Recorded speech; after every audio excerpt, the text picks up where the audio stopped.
Hello, this is Distracted Lord, and welcome back to Forza Horizon 4, and I am not going to be doing some random racing. Surprise, it's not random racing, it's actually some other content. So, I have here an Audi Quattro, and it is parked at the start line of a track. Well, it's not really a track, it's just a race. And I have made the race, and there's currently some AI cars going around it. I'm going to let them keep going around it for a bit, because I don't really want them to get in the way too much. And then I'm going to take this car, and I'm going to give it 5 laps, and I'm going to see how quickly I can get it around the track, because hopefully this makes some interesting content. So my circuit is sort of part tarmac, part dirt, and I'm starting off with the Audi Quattro because that seems like a fairly sensible car to start with. So probably at 3 minutes I will get going. That should, hopefully, I shouldn't catch up 3 minutes on the AIs. So they are pretty much catching up to the back of the track now. They've got a little way to go, and I'm going to go at 4 minutes just to be safe. So 3, 2, 1, off we go. So the AI is sort of coming around last few corners, just as I'm setting off. I am faster than them, that's not really a question, I just am. It's a shame I can't like turn them off completely. If I could, I would just like get rid of them, because they are not important for this test. So I'm going to go around the track once just so you can see where the track goes, and then I'm going to do the rest of the laps, and we're going to see how well I can get it to go. We're looking at best lap being the important thing here, rather than overall time, just because that's a bit fairer in case I encounter some issues or like have a massive accident.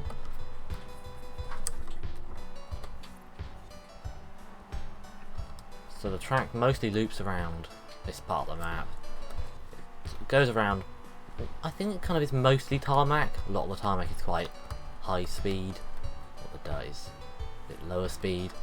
There's some nasty corners, there's some high speed corners, and it's basically just a very mixed track, which makes it an ideal testing site for cars, so we can see which kind of car is best everywhere. So the Audi Quattro is of course a rally car, basically.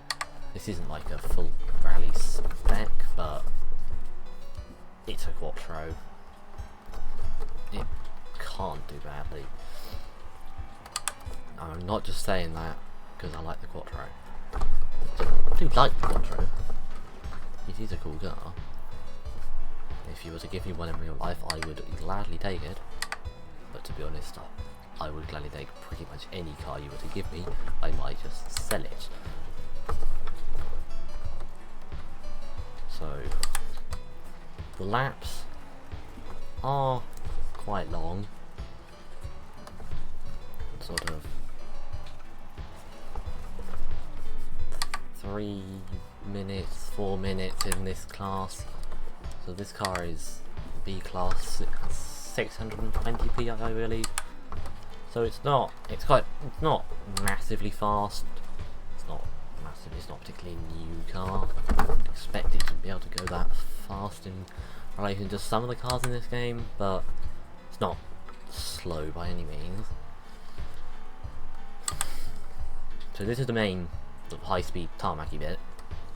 We just go down here, and then we brake, and then we go around here, and that was more speed than I could take.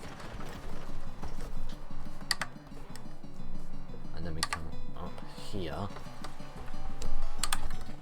and this is some sort of high speed but also very narrow bit of dirt.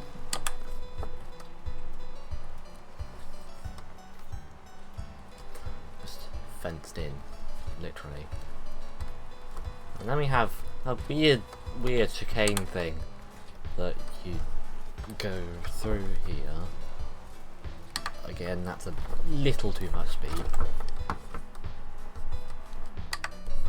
then we just have to go around this corner. That's really not how you do it. You just kind of want to go up on the pavement, really. Right up by the wall. We go out there, and this corner is not as fast as you might think. There is plenty of runoff area, but it is slightly full of street furniture. And then that's a lap. And now I'm going to see what's the best one I can do.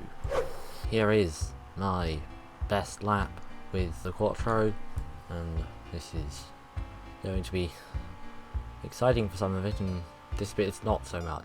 This is the straight line bit that's not that exciting. Straight lines are boring. No one likes straight lines. Take that, drag racing. But we go round the track, bit on the dirt there. Got a massive problem, didn't lose too much time. And the hairpin is strange. As you can see, I did a little bit of tyre smoke around there. But that's really the quickest way of going through it, because if I don't do that, then I understeer. Because this car has a little low speed understeer. If you're at very low speed, you do have understeer, and the only way to avoid doing that is to have some oversteer, and we can turn a lot sharper with the oversteer than with the understeer. So it's basically just slide it around a bit or go very slowly, and sliding around is more fun, so I'm doing that. I also think it is quicker. As you can see, you do a bit more sliding as well. Sliding in this game is generally not as fast as not sliding for most of it, but this car is a little excitable sometimes. Now this corner is very interesting, and I'm not even sure what the best way of doing it is. There are many different lines you could choose, and even as the creator of that corner, I don't know which one is the best. It's not at all obvious. And then we have my lovely chicane, which you might think you can go flying through, but you actually have to brake, not because of the chicane, but because of the next corner. And then we have this little dirt section, and miss the fence. The fence is very annoying. I often hit the fence. And around here. And that corner is often awkward because you're often coming out the other corner a bit wrong for that corner, and then that's awkward. But you have, with this track, I have created a track that basically a lot of the corners are sort of too close together to be treated as two separate corners, and that happens quite frequently where you're coming round one corner and you can't just drive around it like you would if they were straight in the side, because there aren't straight in the side. You have to be setting up the next corner before you've finished the previous one. It's like wall tap there, but it's very interesting, and I like this track. It's certainly a bit of a challenge sometimes, but it's a nice mix of dirt and tarmac, and I will probably take some unnecessarily fast cars around it. And you might be thinking that this track is really not going to suit everything, and that's kind of the point. This track is designed to test cars in a way that they probably don't need testing in, but why would you not do it like that when you can? Probably should have downshifted to second there, but I left it in there. Then this final corner, I'm going to call it one corner. It's sort of two corners, but again, it's really one long corner that sort of tightens, widens, and then tightens it even more. And then that's the lap. It was 3:36.548. This wouldn't be a very exciting video if I was only driving one car around it, so I brought another car. It's a 1973 Porsche 911 Carrera RS, I think. Can't remember. It was a little while ago.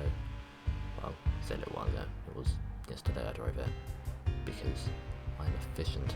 But yeah, this car is different because it's rear-wheel drive, it has 10 more PI, but it actually has about 100 less horsepower.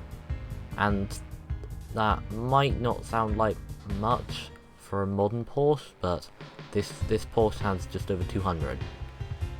The Audi had over 300. Or just over 300. So there's a significant PI difference. No, not PI difference. The PI is quite similar. Significant power difference. And actually this car drove in some ways a bit better than the Audi, which kind of surprised me, because it being a rear-wheel drive Porsche and all that, it actually wasn't too bad to drive. It certainly would go sideways if you wanted it to, and often you didn't want it to, but I did think it would suffer more with traction, like some of the dirt uphill bits. I thought it would be extremely awkward and not want to go anywhere, but it is actually a lot more grippy than I was expecting. You can also see at this corner the two different lines I took with two different cars. So there is the line where you can go along the inside, or if you're going fast you can go around the outside, and it depends where you're going. It depends how fast you're going and where you want to go, and I'm not entirely sure which way is best. This track is also a very interesting track if you like to go drifting, because you can certainly do some sick drifting, as this Porsche unintentionally does round half the corners, it seems. Yeah, on dirt it's a little slidey, it does like to go a bit sideways, but it wasn't too bad. And on the tarmac a bit as well, it seems, but it's not as bad as I feared to drive. That's probably because it's an old Porsche and it's not got that much power. But slight tap on the fence there, nothing major. This corner is really awkward, because you're coming out of a corner on the right hand side of the road, but you need to be on the left, so you have to come around to the right and you have to swing to the left, and you have to brake heavily on the dirt because there's a sharp corner. And this corner is also quite awkward because you never really know how fast you can go round it until you're trying to go round it. Just depending on how you got the exit of the corner before, you could be going at significantly different speeds. But it's up this hill here that I thought we might have difficulty, but we managed to get the power down effectively, which is nice and better than I expected. Again. Now then, this chicane is also strange, because like I am always trying to slightly go through the fence a bit on the right, because no, not fence, the hedge, because that is quicker. Slight tap on the wall there. Again, well, these laps are not perfect. These cars could go quicker, but when the laps are over 3 minutes, it's hard to be precise. But that's a lap in the Porsche, and it did it in 3:39.289, which is slightly slower. Not as slower as I thought it would be though. But that is going to be it for this video, so thank you for watching. Don't get distracted, go subscribe now, and apparently I've got lag. Yes, I can see I've got lag, game, thank you very much. Yes, there is definitely lag. I was going to do some nice drifting and I can't do that with all the lag. Thank you for watching, don't get distracted, go subscribe now, and until next time, goodbye.